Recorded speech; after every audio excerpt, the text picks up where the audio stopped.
Welcome back to the channel, guys. I'm Sheldon, and this is Behind the Enthusiast.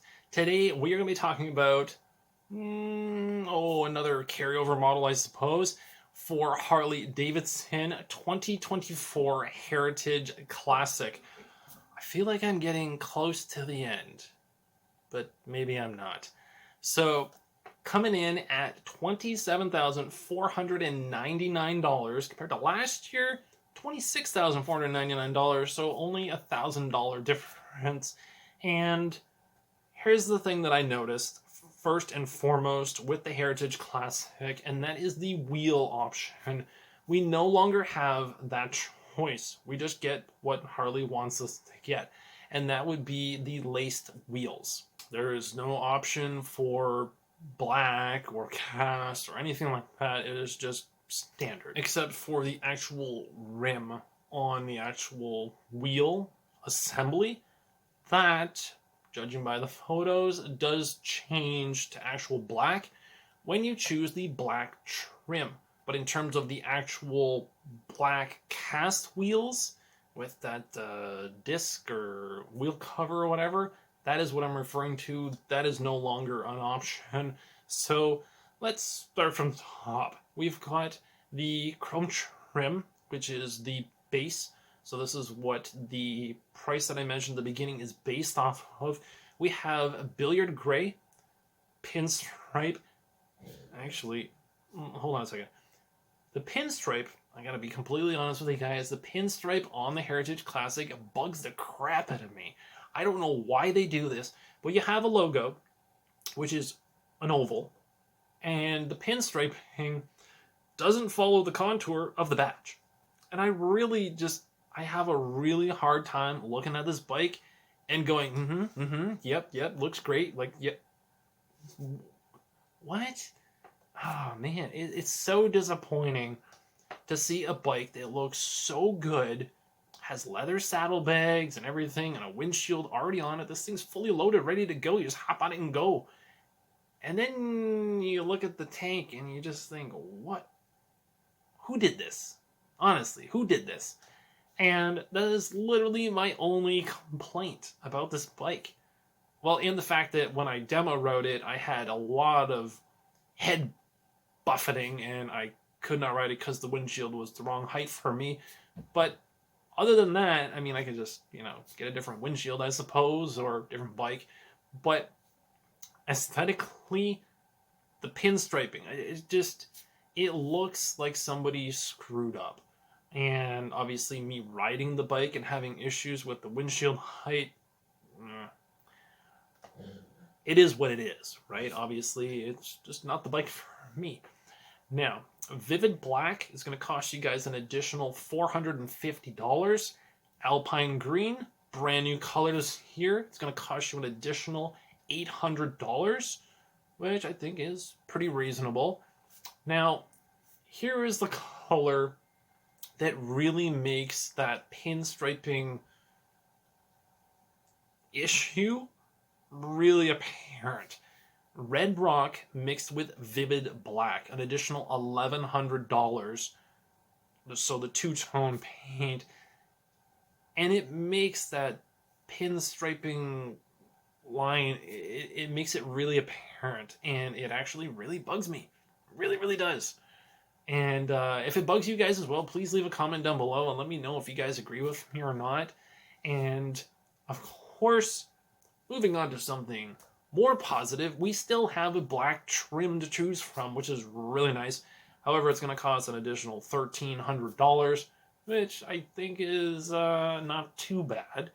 However, you guys will not be able to choose Billiard Gray. That is strictly for the chrome. And Vivid Black is going to cost you an additional $450. That does not change whatsoever. You are also going to be able to choose Red Rock and Vivid Black for an additional $1,100 again. So that is still available with the black trim. However, you can't choose Alpine Green. Instead of Alpine Green, you get Atlas Silver Metallic. And that is only going to cost you an additional $800. So keep in mind that this is a pretty common thing.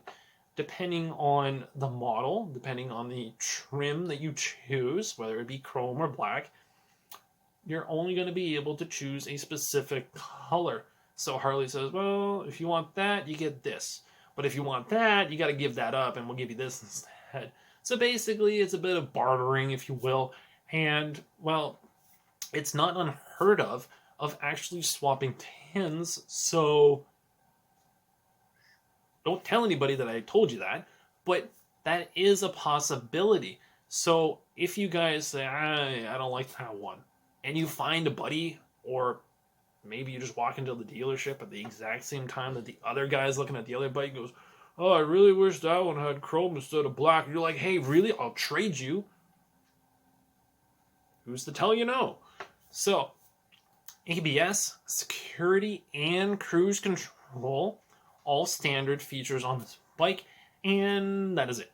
We are coming to a close right now for cruisers, so the Softail family, and, well, the only thing left for me to do is to figure out what I want to talk about in the next video before that big reveal on January 24th.